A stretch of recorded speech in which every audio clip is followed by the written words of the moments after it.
Thank you, Program Director, Mr. Peter Ndoro, to the Deputy Vice Chancellor of the University of KwaZulu-Natal, Professor Potgieter, the Luthuli family, the Luthuli Foundation, distinguished speakers, comrades and friends, members of the media, fellow South Africans.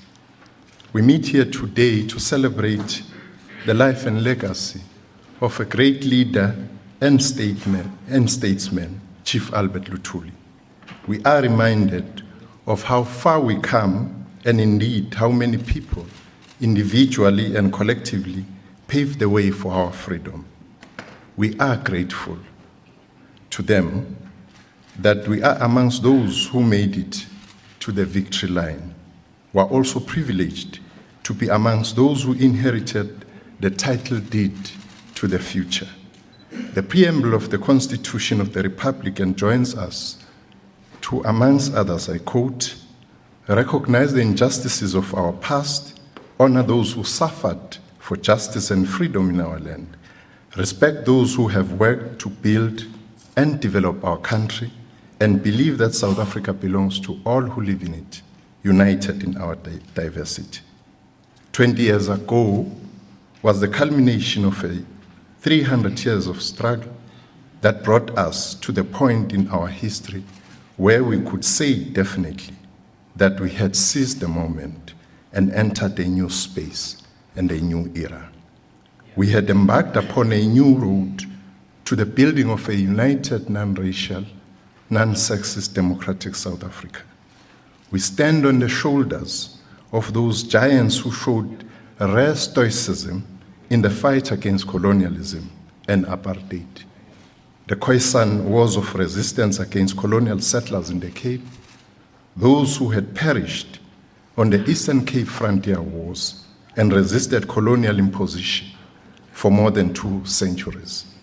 Those who laid down their lives in the battle in Piring in 1838, led by King Sikwati of Bapedi, defeating the invaders, thus demonstrating to all of us that our colonizers were not that invincible. Those who showed us and the world a glimmer of hope at the Battle of Isandlwana and through Bambata's rebellion. Those women who taught their people never to dishonor the cause of freedom. We speak of the likes of Princess Mkabayiga Jama, Queen Lobatsibeni, Queen Mandandise, to those who brought new methods of struggle like Ma Charlotte Maxeke, Ma Lou, Ma Khabashane, to mention but a few. Those who organized and united under the banner of a giant political organization born in Mangaung that would lead the fight for the establishment of a united, non-racial, non-sexist, democratic, and prosperous society. Those who perished in detention, those who endured unjust trials and long years in prison, those who took to the streets in defiance of unjust laws, those mothers and fathers who never knew if their children would ever come back home, those who were tortured, banned, banished, murdered because they fought for humanity, for freedom, those who took up arms against the oppressor, those in the neighboring countries who suffered because of their solidarity with our struggle, those in the anti-apartheid movement who stood up even against their own governments and selflessly donated to our cause, those who led their countries yet whose lives were cut short by the apartheid regime because they supported our cause, the likes of Olof Palme, Samora Machel, and others. Those whose lives were brutally terminated because they fought for freedom, the likes of Vuyisile Mini, Wilson Kainga, Zinagile Mkaba, who walked triumphantly to the gallows and broke into a song heroically, warning the then Prime Minister Verwoerd, thus, Nansindo Demnyama Verwoerd, Pasopa Nansindo Demnyama Verwoerd. Solomon Mahlangu, who walked gallantly to the gallows and said, my blood will nourish the tree that will bear the fruits of freedom. The struggle taught us, as President O.R. Tambo would say, that as we capture the state power, we need to use it to advance the objectives of fundamental social transformation. The struggle produced hope and confidence, enabling us to transform our reality. Chief Albert Luthuli was one such hero on the road to freedom whose contribution and ideas still shine brightly in our midst. Not content to be an island unto himself, he took up the mantle of leadership. Throughout his life, there were milestones that would further conscientize, politicize, and take him to higher levels of service. Chief Luthuli was a profound thinker, a scholar, a man of powerful logic with a keen sense of justice, a man of lofty principles, a bold and courageous fighter and a statesman. He was a true African nationalist and an unflinching patriot. Although he grew up under tribal conditions and surroundings, he was uncompromising against racialism, tribalism, and all forms of sectoral exclusion. He believed in and fought for full political, economic, and social opportunities for the oppressed people of South Africa, regardless of color, of creed, nationality, or racial origin.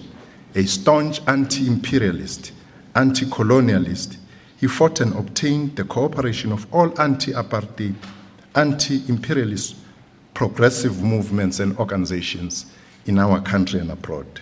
When he was stripped of his chieftaincy because he refused to resign from the African National Congress, he acknowledged that the path of moderation that he had taken for more than 30 years had not borne any fruit.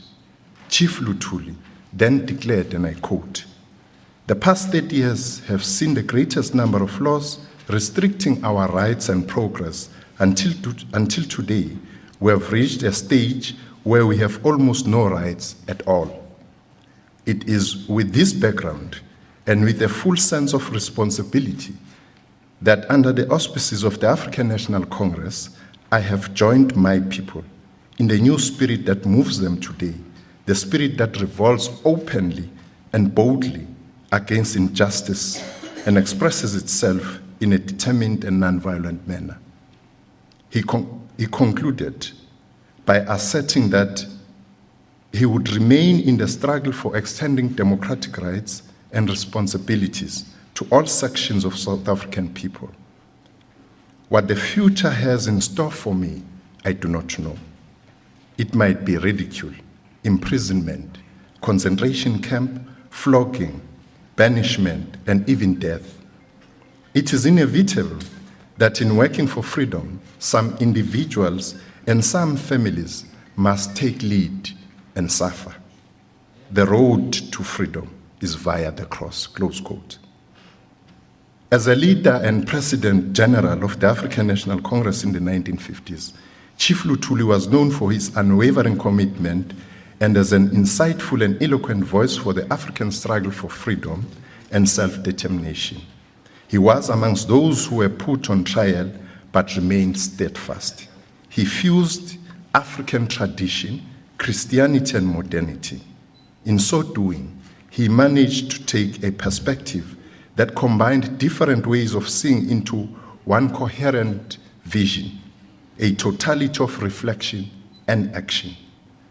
To paraphrase Paul Freire in his book, Pedagogy of the Oppressed, he could have been speaking of Chief Luthuli when he described the qualities of leadership needed to bring about change. He said, and I quote, this individual is not afraid to confront, to listen, to see the world unveiled. This person is not afraid to meet the people or to enter into dialogue with them. This person does not consider himself the proprietor of history or of all people, or the liberator of the oppressed, but he does commit himself within history to fight at their side, close quote. Chief Luthuli was a man of whom one can say that the struggle for freedom was part of his understanding of the gospel and this reinforced his sense of having a calling in life.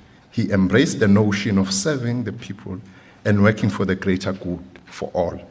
For him, the important values of life would include service, sacrifice, duty, equality, and at the heart of his endeavor was a strong humanistic spirit that prevailed even in the darkest times.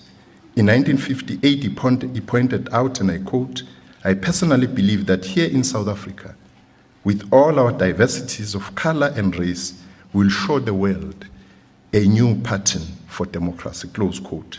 In this way, he addressed a complex issue of national identity beyond race and espoused the ideal that South Africa should be a country where everyone belongs and all are at home. Because of his work, he was granted the Nobel Peace Prize in 1960 and became the first African in the entire continent to receive the award.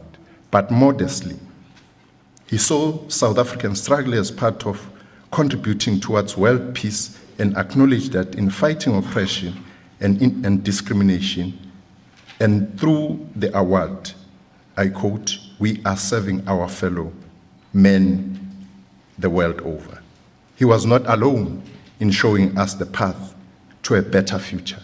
From Pixley Isaka Seme to Sol Platki, from Charlotte Maklege to Moses Kotane, from Clemens Kadali to Edwin Thabo Mfusanyana, to J.B. Marx and Ray Alexander, to Tata Mandela and his comrades, to the class of 1976, the 80s and beyond, that President O.R. Tambo described as the young lions.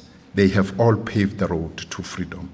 Chief Luthuli's contemporary at Adams College, Professor Z.K. Matthews, spoke of an African awakening.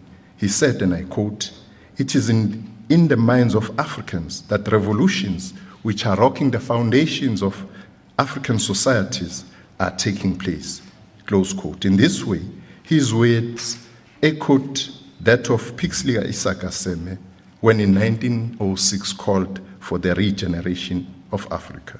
Nnamdi Azikiwe, the president of Nigeria, in 1937 also spoke of the renaissance Africa. He said, "Conceived in the indestructible nature of the spirit and born of a selfless desire to utilize culture for the service of humanity, it is destined that the renaissance Africans must carry the torch of this gospel of the new awakening from west to east, from north to South Africa," close quotes. These words could equally describe Chief Albert Luthuli, who was the embodiment of the living spirit of this idea, the gospel of service, the shining light, and the one who put trust in the ideal of humanity and more humane world. Ours was no easy walk as Madiba would say. But indeed, there are many more hills to cross. We have traveled a long journey since the days in which Africa's rebirth and liberation were first articulated. As we grapple with the radical transformation of the economy, the implementation of the National Development Plan, and Africa's Agenda 2063, let us do so, inspired by the life of Chief Luthuli. He knew perhaps better than we do that the road to social progress is always under construction. He knew that we should travel this road armed with spirituality, freedom of thinking, regeneration, economic liberation, and political consciousness. We need to keep our sense of faith that freedom-loving people over the world have on us, and we need to be able to complete the work in building a truly equal, just society where economic prosperity is not the preserve of a few, but benefits all. And finally, we pledge in this 20th year of our freedom that we shall indeed show the world a new pattern for democracy, as President Luthuli said. Thank you very much. Thank you very much indeed.